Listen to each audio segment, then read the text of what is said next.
সবাইকে দেখে আমার মনে প্রেম জেগে যাওয়াটা স্বাভাবিক।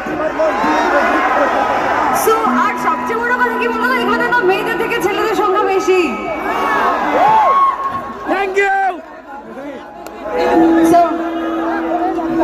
আমার চারপাশে এত সুন্দর সুন্দর সব ছেলেরা,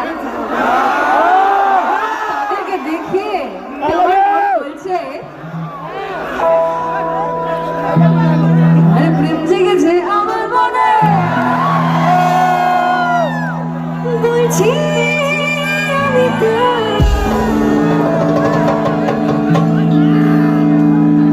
মেয়েদেরকে কিন্তু আমি ভালোবাসি, এমন না যে ছেলেদেরকে দেখে মেয়েদের ভুলে গেছি, কিন্তু তবু আমি গানের মধ্যে বলবো